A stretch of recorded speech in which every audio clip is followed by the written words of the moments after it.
Citizens of Russia, friends, my address concerns the events in Ukraine and why this is so important for us, for Russia. Of course, my message is also addressed to our compatriots in Ukraine. The matter is very serious and needs to be discussed in depth. The situation in Donbas has reached a critical, acute stage. I am speaking to you directly today, not only to explain what is happening, but also to inform you of the decisions being made, as well as potential further steps. I would like to emphasize again that Ukraine is not just a neighboring country for us. It is an inalienable part of our own history, culture, and spiritual space. These are our comrades, those dearest to us. Not only colleagues, friends, and people who once served together, but also relatives, people bound by blood, by family ties. Since time immemorial, the people living in the southwest of what has historically been Russian land have called themselves Russians and Orthodox Christians. This was the case before the 17th century, when a portion of this territory rejoined the Russian state and after. It seems to us that, generally speaking, we all know these facts, that this is common knowledge. Still, it is necessary to say at least a few words about the history of this issue in order to understand what is happening today, to explain the motives behind Russia's actions and what we aim to achieve. So, I will start with the fact that modern Ukraine was entirely created by Russia, or, to be more precise, by Bolshevik, communist Russia. This process started practically right after the 1917 revolution, and Lenin and his associates did it in a way that was extremely harsh on Russia, by severing what is historically Russian land. Nobody asked the millions of people living there what they thought. Then, both before and after the Great Patriotic War, Stalin incorporated in the USSR and transferred to Ukraine some lands that previously belonged to Poland, Romania, and Hungary. In the process, he gave Poland part of what was traditionally German land as compensation. And in 1954, Khrushchev took Crimea away from Russia for some reason and also gave it to Ukraine. In effect, this is how the territory of modern Ukraine was formed. But now I would like to focus attention on the initial period of the USSR's formation. I believe this is extremely important for us. I will have to approach it from a distance, so to speak. I will remind you that after the 1917 October Revolution and the subsequent civil war, the Bolsheviks set about creating a new statehood. They had rather serious disagreements among themselves on this point. In 1922, Stalin occupied the positions of both the General Secretary of the Russian Communist Party, Bolsheviks, and the People's Commissar for Ethnic Affairs. He suggested building the country on the principles of autonomation, that is, giving the republics, the future administrative and territorial entities, broad powers upon joining a unified state. Lenin criticized this plan and suggested making concessions to the nationalists, whom he called independents at that time. Lenin's ideas of what amounted in essence to a confederative state arrangement and a slogan about the right of nations to self-determination up to secession were laid in the foundation of Soviet statehood. Initially, they were confirmed in the Declaration on the Formation of the USSR in 1922, and later on, after Lenin's death, were enshrined in the 1924 Soviet Constitution. This immediately raises many questions. The first is really the main one. Why was it necessary to appease the nationalists, to satisfy the ceaselessly growing nationalist ambitions on the outskirts of the former empire? What was the point of transferring to the newly often arbitrarily formed administrative units, the Union republics, vast territories that had nothing to do with them? Let me repeat that these territories were transferred along with the population of what was historically Russia. Moreover, these administrative units were de facto given the status and form of national state entities. That raises another question. Why was it necessary to make such generous gifts beyond the wildest dreams of the most zealous nationalists and, on top of all that, give the republics the right to secede from the unified state without any conditions? At first glance, this looks absolutely incomprehensible, even crazy. But only at first glance. There is an explanation. After the revolution, the Bolsheviks' main goal was to stay in power at all costs, absolutely at all costs. They did everything for this purpose. accepted the humiliating Treaty of Brest-Litovsk, although the military and economic situation in Kaiser Germany and its allies was dramatic, and the outcome of the First World War was a foregone conclusion, and satisfied any demands and wishes of the nationalists within the country. When it comes to the historical destiny of Russia and its peoples, Lenin's principles of state development were not just a mistake, they were worse than a mistake, as the saying goes. This became patently clear after the dissolution of the Soviet Union in 1991. Of course, we cannot change past events, but we must at least admit them openly and honestly, without any reservations or politicking. Personally, I can add that no political factors, however impressive or profitable they may seem at any given moment, can or may be used as the fundamental principles of statehood. I am not trying to put the blame on anyone. The situation in the country at that time, both before and after the Civil War, was extremely complicated. It was critical. The only thing I would like to say today is that this is exactly how it was. It is a historical fact. Actually, as I have already said, Soviet Ukraine is the result of the Bolsheviks' policy and can be rightfully called Vladimir Lenin's Ukraine. He was its creator and architect. This is fully and comprehensively corroborated by archival documents, including Lenin's harsh instructions regarding Donbas, which was actually shoved into Ukraine. And today, the grateful progeny has overturned monuments to Lenin in Ukraine. They call it decommunization. You want decommunization? Very well, this suits us just fine. But why stop halfway? We are ready to show what real decommunizations would mean for Ukraine. Going back to history, I would like to repeat that the Soviet Union was established in the place of the former Russian Empire in 1922. But practice showed immediately that it was impossible to preserve or govern such a vast and complex territory on the amorphous principles that amounted to confederation. They were far removed from reality and the historical tradition. It is logical that the Red Terror and a rapid slide into Stalin's dictatorship, the domination of the communist ideology and the Communist Party's monopoly on power, nationalization, and the planned economy, all this transformed the formally declared but ineffective principles of government into a mere declaration. In reality, the Union republics did not have any sovereign rights, none at all. The practical result was the creation of a tightly centralized and absolutely unitary state. In fact, what Stalin fully implemented was not Lenin's, but his own principles of government. But he did not make the relevant amendments to the cornerstone documents, to the Constitution, and he did not formally revise Lenin's principles underlying the Soviet Union.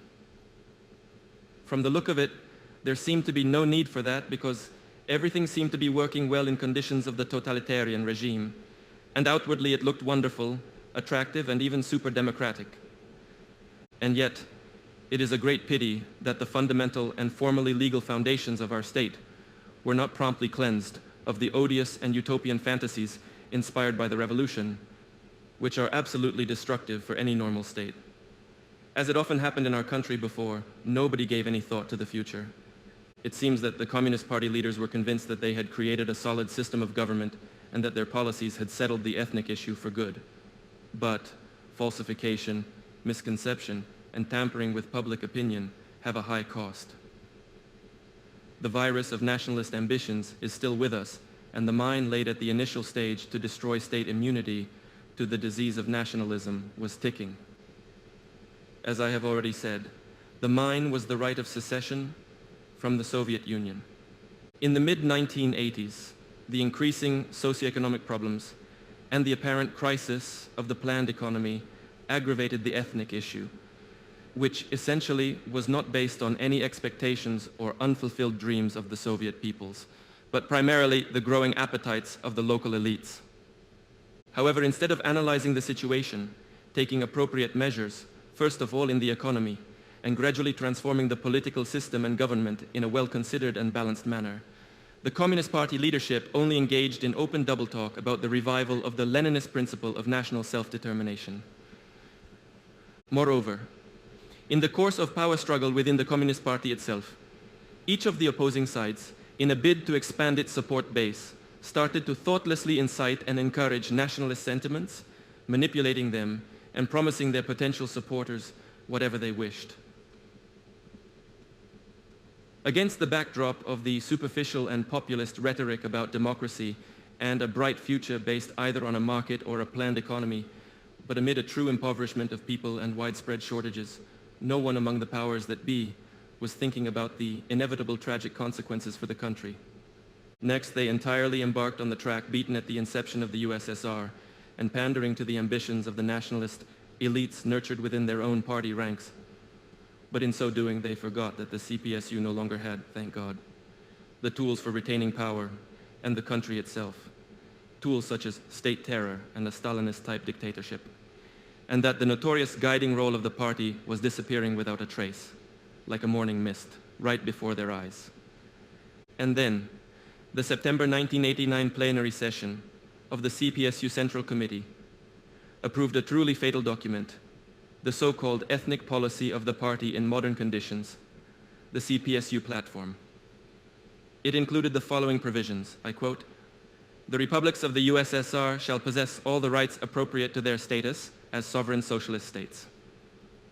The next point, "The supreme representative bodies of power of the USSR republics can challenge and suspend the operation of the USSR government's resolutions and directives in their territory." And finally, "Each republic of the USSR shall have citizenship of its own, which shall apply to all of its residents." Wasn't it clear what these formulas and decisions would lead to? Now is not the time or place to go into matters pertaining to state or constitutional law or define the concept of citizenship.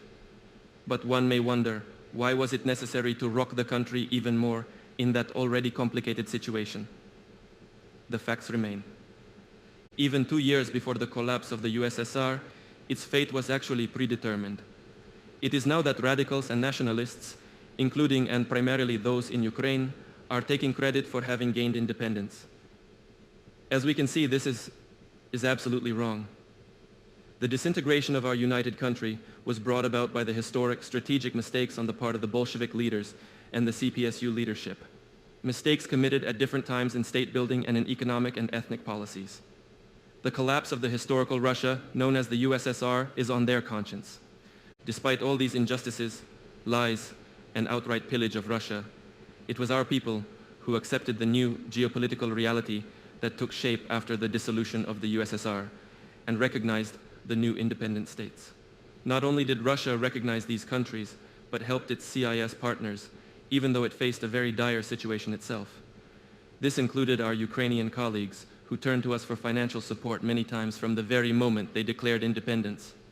Our country provided this assistance while respecting Ukraine's dignity and sovereignty. According to expert assessments, confirmed by a simple calculation of our energy prices, the subsidized loans Russia provided to Ukraine, along with economic and trade preferences, the overall benefit for the Ukrainian budget in the period from 1991 to 2013 amounted to $250 billion. However, there was more to it than that. By the end of 1991, the USSR owed some $100 billion to other countries and international funds. Initially, there was this idea that all former Soviet republics will pay back these loans together, in the spirit of solidarity and proportionally to their economic potential. However, Russia undertook to pay back all Soviet debts and delivered on this promise by completing this process in 2017. In exchange for that, the newly independent states had to hand over to Russia part of the Soviet foreign assets. An agreement to this effect was reached with Ukraine in December 1994. However, Kiev failed to ratify these agreements and later simply refused to honor them by making demands for a share of the diamond treasury, gold reserves, as well as former USSR property and other assets abroad. Nevertheless, despite all these challenges, Russia always worked with Ukraine in an open and honest manner, and, as I have already said, with respect for its interests. We developed our ties in multiple fields.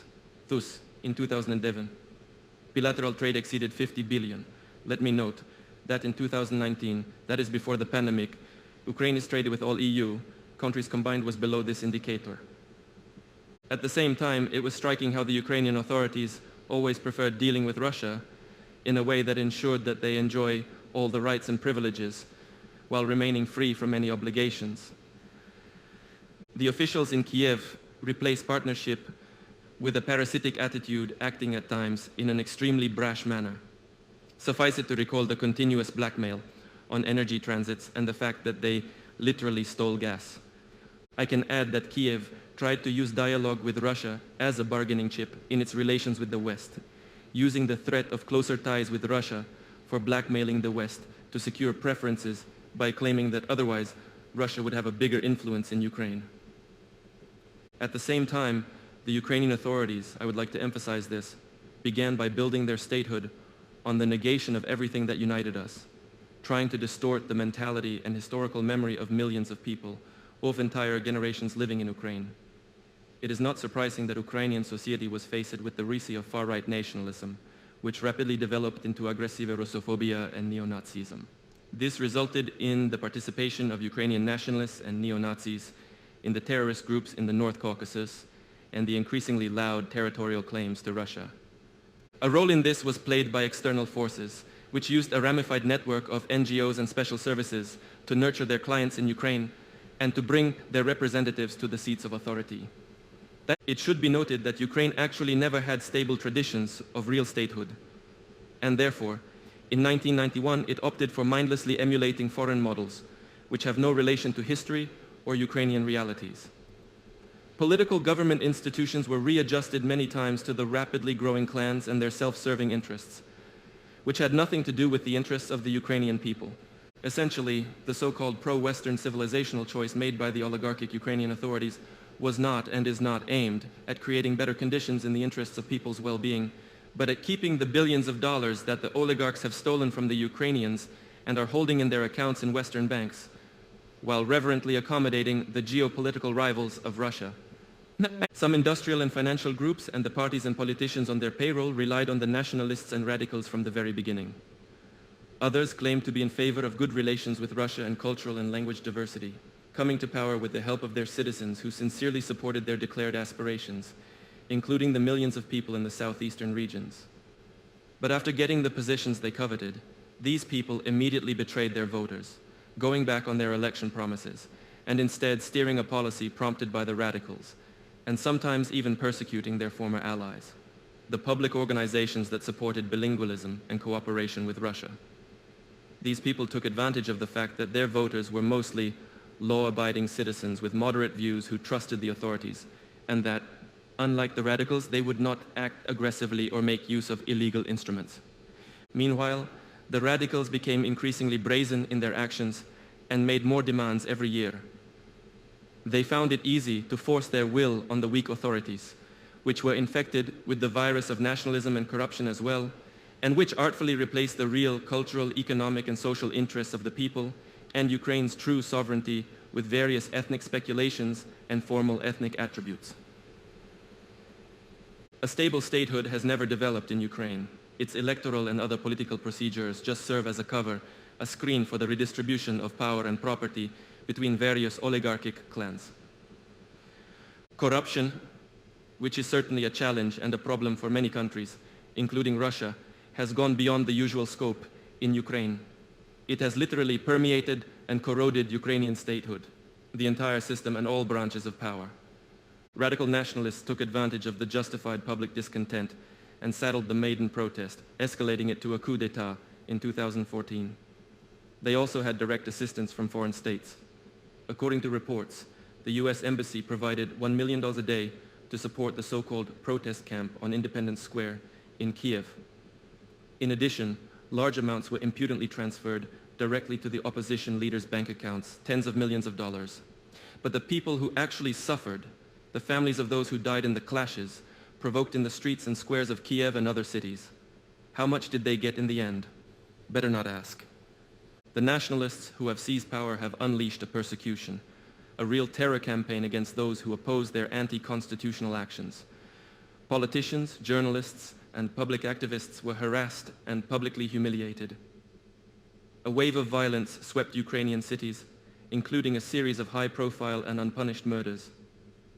One shudders at the memories of the terrible tragedy in Odessa, where peaceful protesters were brutally murdered, burned alive in the House of Trade Unions.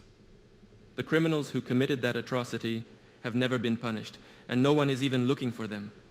But we know their names, and we will do everything to punish them, find them, and bring them to justice. Maidan did not bring Ukraine any closer to democracy and progress. Having accomplished a coup d'etat, the nationalists and those political forces that supported them eventually led Ukraine into an impasse, pushed the country into the abyss of civil war. 8 years later, the country is split.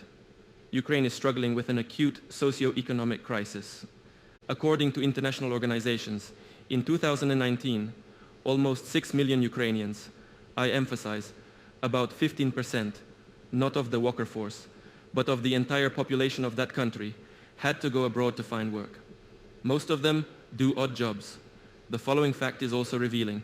Since 2020, over 60,000 doctors and other health workers have left the country amid the pandemic.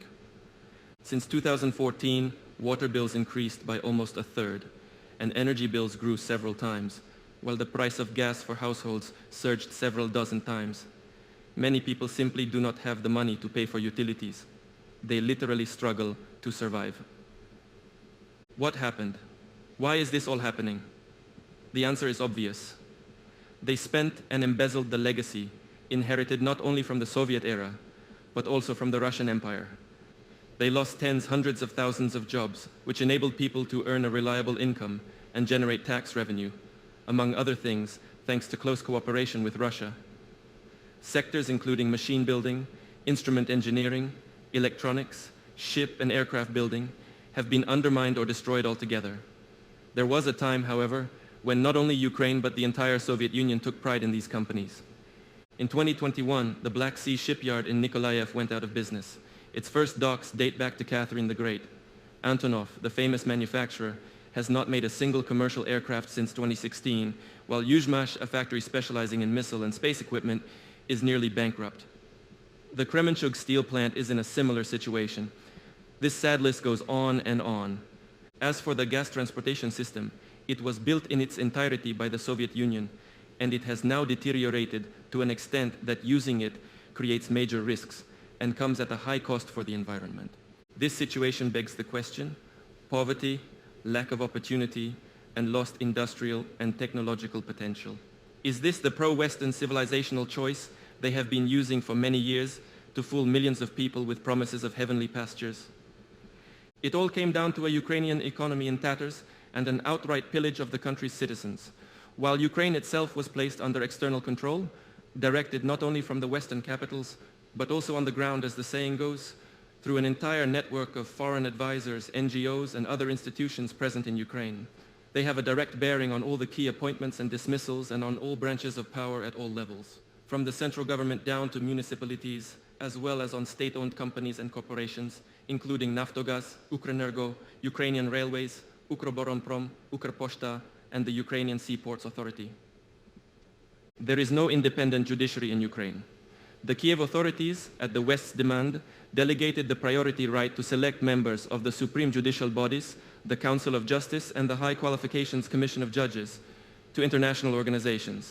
In addition, the United States directly controls the National Agency on Corruption Prevention, the National Anti-Corruption Bureau, the Specialized Anti-Corruption Prosecutor's Office, and the High Anti-Corruption Court.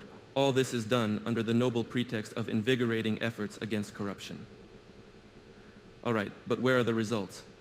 Corruption is flourishing like never before. Are the Ukrainian people aware that this is how their country is managed? Do they realize that their country has turned not even into a political or economic protectorate, but has been reduced to a colony with a puppet regime? The state was privatized. As a result, the government, which designates itself as the power of patriots, no longer acts in a national capacity and consistently pushes Ukraine towards losing its sovereignty. The policy to root out the Russian language and culture and promote assimilation carries on. The Verkhovna Rada has generated a steady flow of discriminatory bills, and the law on the so-called indigenous people has already come into force. People who identify as Russians and want to preserve their identity, language, and culture are getting the signal that they are not wanted in Ukraine. Under the laws on education and the Ukrainian language as a state language, the Russian language has no place in schools or public spaces, even in ordinary shops. The law on the so-called vetting of officials and purging their ranks created a pathway for dealing with unwanted civil servants. There are more and more acts enabling the Ukrainian military and law enforcement agencies to crack down on the freedom of speech, dissent, and going after the opposition. The world knows the deplorable practice of imposing unilateral illegitimate sanctions against other countries, foreign individuals, and legal entities. Ukraine has outperformed its Western masters by inventing sanctions against its own citizens, companies, television channels, other media outlets, and even members of parliament. Kiev continues to prepare the destruction of the Ukrainian Orthodox Church of the Moscow Patriarchate. This is not an emotional judgment. Proof of this can be found in concrete decisions and documents. The Ukrainian authorities have cynically turned the tragedy of the schism into an instrument of state policy. The current authorities do not react to the Ukrainian people's appeals to abolish the laws that are infringing on believers' rights. Moreover, new draft laws directed against the clergy and millions of parishioners of the Ukrainian Orthodox Church of the Moscow Patriarchate have been registered in the Verkhovna Rada. A few words about Crimea. The people of the peninsula freely made their choice to be with Russia. The Kiev authorities cannot challenge the clearly stated choice of the people, which is why they have opted for aggressive action, for activating extremist cells, including radical Islamist organizations, for sending subversives to stage terrorist attacks at critical infrastructure facilities, and for kidnapping Russian citizens.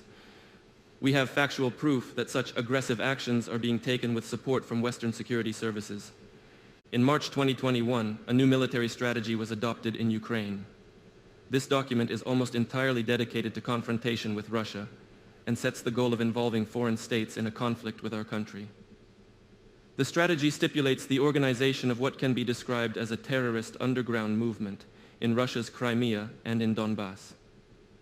It also sets out the contours of a potential war, which should end, according to the Kiev strategists, with the assistance of the international community on favorable terms for Ukraine, as well as, listen carefully please, with foreign military support in the geopolitical confrontation with the Russian Federation. In fact, this is nothing other than preparation for hostilities against our country, Russia. As we know, it has already been stated today that Ukraine intends to create its own nuclear weapons, and this is not just bragging. Ukraine has the nuclear technologies created back in the Soviet times and delivery vehicles for such weapons, including aircraft, as well as the Soviet-designed Toshka-U precision tactical missiles with a range of over 100 kilometers. But they can do more. It is only a matter of time. They have had the groundwork for this since the Soviet era. In other words, acquiring tactical nuclear weapons will be much easier for Ukraine than for some other states I am not going to mention here, which are conducting such research, especially if Kyiv receives foreign technological support. We cannot rule this out either. If Ukraine acquires weapons of mass destruction, the situation in the world and in Europe will drastically change, especially for us, for Russia. We cannot but react to this real danger, all the more so since, let me repeat, Ukraine's Western patrons may help it acquire these weapons to create yet another threat to our country. We are seeing how persistently the Kiev regime is being pumped with arms. Since 2014, the United States alone has spent billions of dollars for this purpose, including supplies of arms and equipment and training of specialists. In the last few months, there has been a constant flow of Western weapons to Ukraine, ostentatiously, with the entire world watching. Foreign advisors supervise the activities of Ukraine's armed forces and special services, and we are well aware of this. Over the past few years, military contingents of NATO countries have been almost constantly present on Ukrainian territory under the pretext of exercises. The Ukrainian troop control system has already been integrated into NATO. This means that NATO headquarters can issue direct commands to the Ukrainian armed forces, even to their separate units and squads. The United States and NATO have started an impudent development of Ukrainian territory as a theater of potential military operations. Their regular joint exercises are obviously anti-Russian. Last year alone, over 23,000 troops and more than 1,000 units of hardware were involved. A law has already been adopted that allows foreign troops to come to Ukraine in 2022 to take part in multinational drills. Understandably, these are primarily NATO troops. This year, at least 10 of these joint drills are planned. Obviously, such undertakings are designed to be a cover-up for a rapid build-up of the NATO military group on Ukrainian territory. This is all the more so since the network of airfields upgraded with US help in Borispol, Ivano-Frankovsk, Chuguyev and Odessa, to name a few, is capable of transferring army units in a very short time. Ukraine's airspace is open to flights by US strategic and reconnaissance aircraft and drones that conduct surveillance over Russian territory. I will add that the US-built Maritime Operations Center in Ochakov makes it possible to support activity by NATO warships, including the use of precision weapons against the Russian Black Sea Fleet and our infrastructure on the entire Black Sea coast. At one time, the United States intended to build similar facilities in Crimea as well, but the Crimeans and residents of Sevastopol wrecked these plans. We will always remember this. I would like to repeat that today, such a center has already been deployed in Ochakov. In the 18th century, soldiers of Alexander Suvorov fought for this city. Owing to their courage, it became part of Russia. Also in the 18th century, the lands of the Black Sea littoral, incorporated in Russia as a result of wars with the Ottoman Empire, were given the name of Novorossiya, New Russia. Now attempts are being made to condemn these landmarks of history to oblivion, along with the names of state and military figures of the Russian Empire, without whose efforts modern Ukraine would not have many big cities or even access to the Black Sea. A monument to Alexander Suvorov was recently demolished in Poltava. What is there to say? Are you renouncing your own past? The so-called colonial heritage of the Russian Empire? Well, in this case, be consistent. Next, notably, Article 17 of the Constitution of Ukraine stipulates that deploying foreign military bases on its territory is illegal. However, as it turns out, this is just a conventionality that can be easily circumvented. Ukraine is home to NATO training missions, which are in fact foreign military bases. They just called a base a mission and were done with it.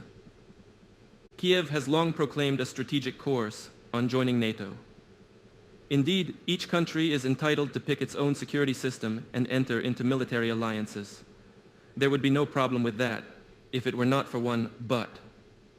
International documents expressly stipulate the principle of equal and indivisible security, which includes obligations not to strengthen one's own security at the expense of the security of other states.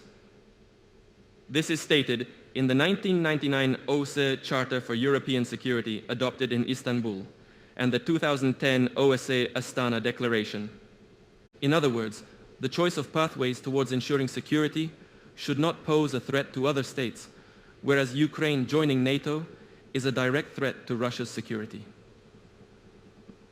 Let me remind you that at the Bucharest NATO summit held in April 2008, the United States pushed through a decision to the effect that Ukraine, and by the way, Georgia, would become NATO members. Many European allies of the United States were well aware of the risks associated with this prospect already then, but were forced to put up with the will of their senior partner. The Americans simply used them to carry out a clearly anti-Russian policy. A number of NATO member states are still very skeptical about Ukraine joining NATO. We are getting signals from some European capitals telling us not to worry, since it will not happen literally overnight. In fact, our US partners are saying the same thing as well. All right then, we respond, if it does not happen tomorrow, then it will happen the day after tomorrow. What does it change from the historical perspective? Nothing at all. Furthermore, we are aware of the US leadership's position and words that active hostilities in eastern Ukraine do not rule out the possibility of that country joining NATO if it meets NATO criteria and overcomes corruption. All the while they are trying to convince us over and over again that NATO is a peace-loving and purely defensive alliance that poses no threat to Russia. Again, they want us to take their word for it. But we are well aware of the real value of these words. In 1990, when German unification was discussed, the United States promised the Soviet leadership that NATO jurisdiction or military presence will not expand 1 inch to the east, and that the unification of Germany will not lead to the spread of NATO's military organization to the east. This is a quote. They issued lots of verbal assurances, all of which turned out to be empty phrases. Later they began to assure us that the accession to NATO by Central and Eastern European countries would only improve relations with Moscow, relieve these countries of the fears steeped in their bitter historical legacy, and even create a belt of countries that are friendly towards Russia. However, the exact opposite happened. The governments of certain Eastern European countries, speculating on Russophobia, brought their complexes and stereotypes about the Russian threat to the alliance and insisted on building up the collective defense potentials and deploying them primarily against Russia.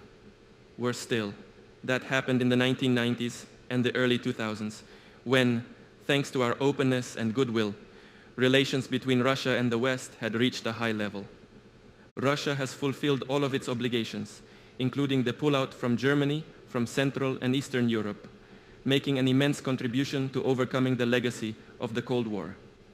We have consistently proposed various cooperation options, including in the NATO-Russia Council and the OSCE formats.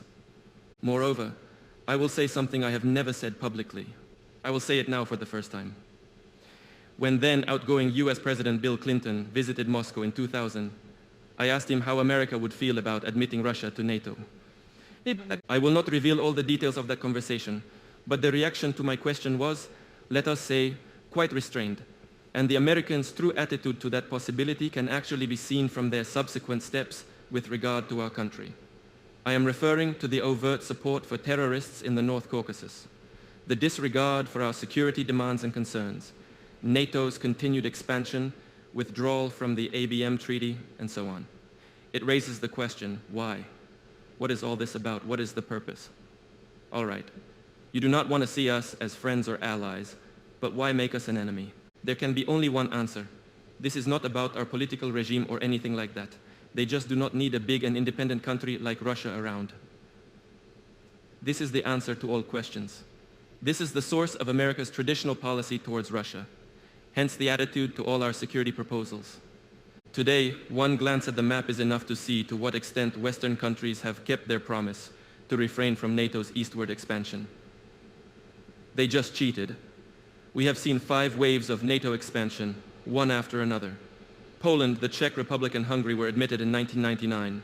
Bulgaria, Estonia, Latvia, Lithuania, Romania, Slovakia, and Slovenia in 2004. Albania and Croatia in 2009, Montenegro in 2017, and North Macedonia in 2020. As a result, the alliance, its military infrastructure has reached Russia's borders. This is one of the key causes of the European security crisis. It has had the most negative impact on the entire system of international relations and led to the loss of mutual trust. The situation continues to deteriorate, including in the strategic area. Thus, positioning areas for interceptor missiles are being established in Romania and Poland as part of the US project to create a global missile defense system. It is common knowledge that the launchers deployed there can be used for Tomahawk cruise missiles, offensive strike systems. In addition, the United States is developing its all-purpose Standard Missile 6, which can provide air and missile defense, as well as strike ground and surface targets. In other words, the allegedly defensive US missile defense system is developing and expanding its new offensive capabilities. The information we have gives us good reason to believe that Ukraine's accession to NATO and the subsequent deployment of NATO facilities has already been decided and is only a matter of time. We clearly understand that given this scenario, the level of military threats to Russia will increase dramatically several times over. And I would like to emphasize at this point that the risk of a sudden strike at our country will multiply. I will explain that American strategic planning documents confirm the possibility of a so-called preemptive strike at enemy missile systems. We also know the main adversary of the United States and NATO. It is Russia. NATO documents officially declare our country to be the main threat to Euro-Atlantic security. Ukraine will serve as an advanced bridgehead for such a strike. If our ancestors heard about this, they would probably simply not believe this. We do not want to believe this today either, but it is what it is. I would like people in Russia and Ukraine to understand this. And many Ukrainian airfields are located not far from our borders. NATO's tactical aviation deployed there, including precision weapon carriers, will be capable of striking at our territory to the depth of the Volgograd-Kazan-Samara-Astrakhan line. The deployment of reconnaissance radars on Ukrainian territory will allow NATO to tightly control Russia's airspace up to the Urals. Finally, after the US destroyed the INF Treaty, the Pentagon has been openly developing many land-based attack weapons, including ballistic missiles that are capable of hitting targets at a distance of up to 500 kilometers. If deployed in Ukraine, such systems will be able to hit targets in Russia's entire European part. The flying time of Tomahawk cruise missiles to Moscow will be less than 35 minutes. Ballistic missiles from Kharkov will take 7 to 8 minutes, and hypersonic assault weapons, 4 to 5 minutes. It is like a knife to the throat. I have no doubt that they hope to carry out these plans, as they did many times in the past, expanding NATO eastward, moving their military infrastructure to Russian borders, and fully ignoring our concerns, protests, and warnings. Excuse me, but they simply did not care at all about such things, and did whatever they deemed necessary. Of course, they are going to behave in the same way in the future, following a well-known proverb. The dogs bark, but the caravan goes on. Let me say right away, we do not accept this behavior, and will never accept it. That said, Russia has always advocated the resolution of the most complicated problems by political and diplomatic means, at the negotiating table. We are well aware of our enormous responsibility when it comes to regional and global stability.